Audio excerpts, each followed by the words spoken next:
masih bersama kami di Breaking News TV One, sidang PHPU Mahkamah Konstitusi. Kali ini bersama saya Fitri dan masih bersama dengan narasumber kita, ada Prof. Asrun dan juga Prof. Juanda. Kita melanjutkan bagaimana tadi yang disampaikan oleh salah satu hakim yang meminta pembuktian secara teknis ya dari KPU mengenai Sirekap ini. Menurut Prof gimana? Saya kira nggak terlalu sulit buat KPU. Teknis, karena semua dokumen ada sama dia, berjenjang nih. Dari mulai formulir C1 di TPS, kemudian kecamatan, naik kabupaten kota, provinsi. Sudah dibawa semua. Jadi kalau ada masalah misalnya, maka pada saat rapat pleno, penghitungan secara manual, dikoreksi seketika. Kalau nggak jelas, disingkirkan. Seperti kasus Jawa Barat itu kan nggak jelas. TPS-nya di mana, nggak jelas. Udah, kalau memang nggak ada, nggak usah. Ya, tapi kalau ada, dibahas. Pasti dibahas, karena ini terbuka. Dan dihadiri oleh paslon 01, 02, 03, saksi mereka. Dan tanda tangan. Baik. Jadi sebetulnya tinggal di MK ini, kalau ada kasus-kasus kecil, itu namanya sifatnya sporadis dan minor. Nggak gede-gede amat. Kalau gede amat nih, masalah besar, segala macam itu, ya disebut penggelembungan, macam-macam. Nggak ditandatangan, manual. Dan tidak dihadiri pada saat rapat pengumuman KPU. Nggak ada, ngapain datang kalau dicurangin, ya kan? Jadi sejak awal, kalau saya lihat, ada konsistensi nih, konsistensi partisipasi dari semua pihak, 01, 02, 03 dari mulai pendapat calon, kemudian nomor urut sampai debat segala macam. Ini konsisten semua ikut. Jadi ya apa kan? yang dikatakan tidak bisa dibuktikan gitu ya? Ya. Dikatakan kalau memang toh bisa dibuktikan. Tapi kalau tidak bisa dibuktikan, jangan mengada-ngada. Akhirnya apa? Gugatan ini atau sengketa hasil ini sifatnya spekulatif, ya kan? Banyak drama-drama seperti kemarin tuh kan, saksi 03, dia dikebul di RT, disuruh berdiri, diperagakan. Semua ini kan dianggap sebagai apa ya, sebagai hal-hal yang fun aja, hal-hal yang lucu-lucuan aja. Ya kan, kalau serius nggak begitu caranya. Jadi saya lihat ada dilema pembuktian, ya kan, makanya diangkatlah persoalan yang non-hukum, ya bansos. Ya besok mungkin menteri-menteri akan hadir menjelaskan secara teknis, apa ngerti, karena bansos itu bukan sekedar tentengan beras atau Indomie, termasuk misal bansos kartu bansos adalah subsidi listrik, ya kan, subsidi pupuk yang dibayar oleh petani dengan dipotong harga, itu bansos, termasuk beasiswa buat mahasiswa tidak mampu, pelajar tidak, itu berkaitan dengan itu. Jadi sekali lagi pembuktian di KPU itu sempurna, ya kan, karena ditandatangani, nggak ada keberatan. Kalau ada keberatan sampai tuntas. Baik. Sampai tuntas. Ternyata kan semua tanda tangan. Jadi clear ya. Itu. Bisa menanggapi bahwa tadi pembuktiannya sempurna gitu. Bagaimana dengan ya, saya sebagai KPU akademisi tidak mengatakan sempurna. Sempurna itu Tuhan.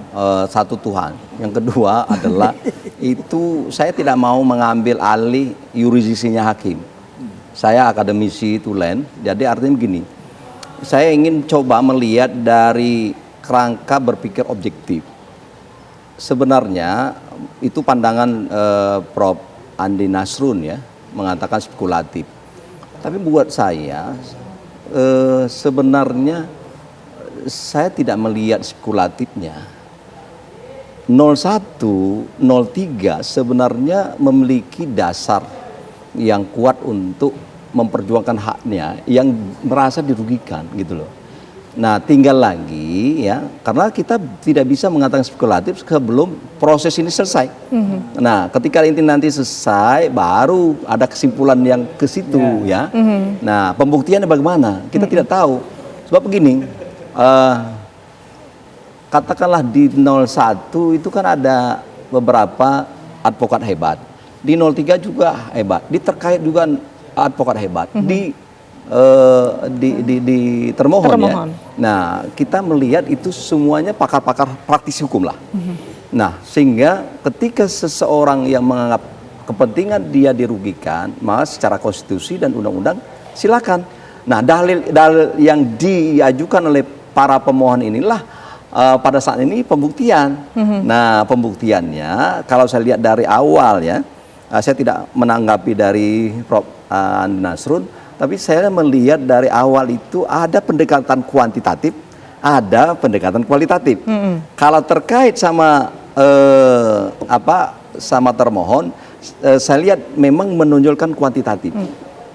Ini angka sekian, nggak mungkin. Nah, itu boleh saja. Tapi tidak boleh kita mengatakan yang 01, 03 itu salah. Dia menggunakan pendekatan kualitatif. Dan sebenarnya dasar untuk menjadikan pedoman kualitatif, oke lah, itu kanlah kalau saya baca dari mereka 01, 03 ini adalah bagaimana ada dugaan bahwa praktek pemilu ini ada melanggarkan azas jurdil gitu ya. Nah ini yang pendekatan 01, 03. Nah sehingga pendekatan kualitatif ini mencari mereka, ya akhirnya menyasarkan kepada prosedur, ya proses. Nah proses ini memang debat-debat. Ada yang mengatakan, itu kan kenapa tidak ke Bawaslu, kan gitu. Kan Undang-Undang 7 2017 mengatakan begitu. Tetapi saya tidak menyalahkan bahwa 01, 03 ini namanya orang lagi berjuang, ya. Usaha.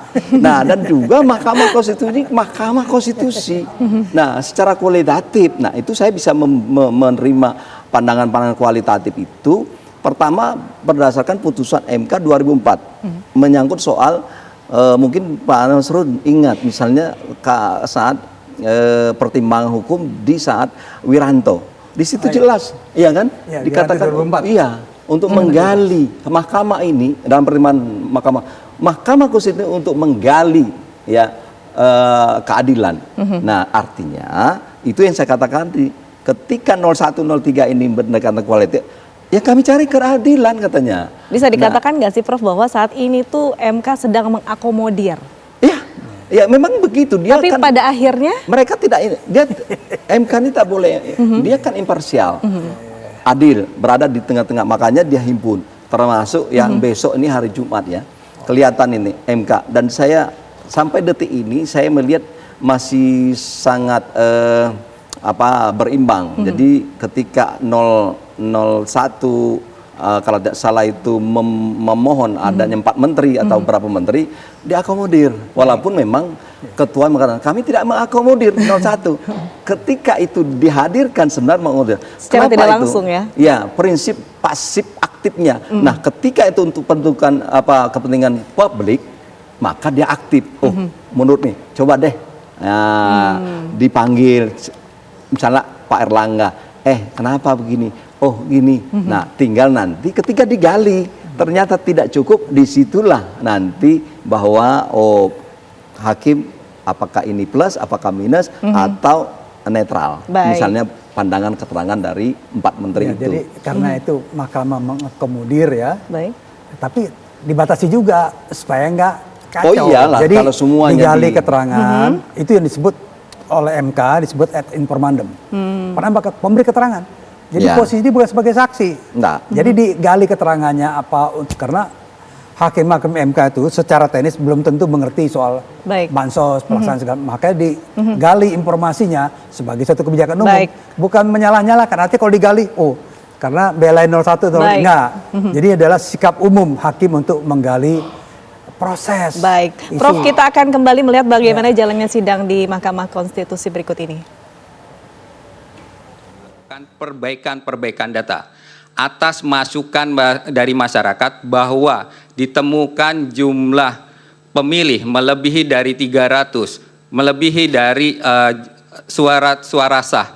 Itu yang KPU lakukan. Dalam rangka apa? Dalam rangka untuk memastikan apakah Sirekap ini masih bisa ditampilkan kepada masyarakat dan masyarakat tidak muncul keraguan. Dan itu terus dilakukan oleh KPU RI sampai kurang lebih 2 minggu untuk melakukan perbaikan-perbaikan terhadap data konversi OCR yang ada dari C hasil tersebut.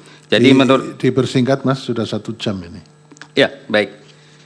Jadi menurut saya itu tidak melanggar dari prinsip pemilu. Kemudian untuk surat berjenjang dari KPU tidak ada.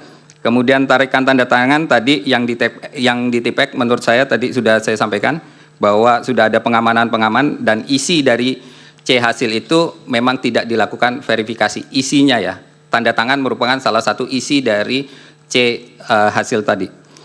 Kemudian apakah C hasil digunakan cross check pada rekap berjenjang? Digunakan cross check pembanding oleh para saksi, oleh para tim sukses. Kemudian privasi penggunaan handphone. Jadi handphonenya tadi memang milik KPPS. Kemudian kami melakukan verifikasi, autentifikasi sebelum Sirekap tersebut diinstal di dalam handphone mereka. Dan kemudian diinstal kami juga masih melakukan verifikasi kembali apakah orangnya itu adalah orang KPPS dengan TPS yang sesuai dan kemudian sesuai dengan SK KPU atau tidak, itu kami lakukan cross check. Itu di tingkat mana?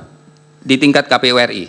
Jadi Enggak, sampai kan itu handphone itu kan ada di daerah-daerah. di daerah. Terus bisanya gimana caranya itu? Jadi pada saat rekrutmen KPPS kami sudah meminta nomor handphone yang mulia. Oke. Kemudian nomor handphone itu yang kami hubungi melalui WhatsApp. Kemudian dari WhatsApp itu muncul tokennya. Dan di token itu maka si KPPS bisa melakukan autentifikasi untuk bisa login ke dalam Sirekap. Itu berarti 800.000 lebih ya? Kalau totalnya 1.600.000 yang mulia, karena satu TPS itu ada dua. Ada 2 ya? Iya. Oke.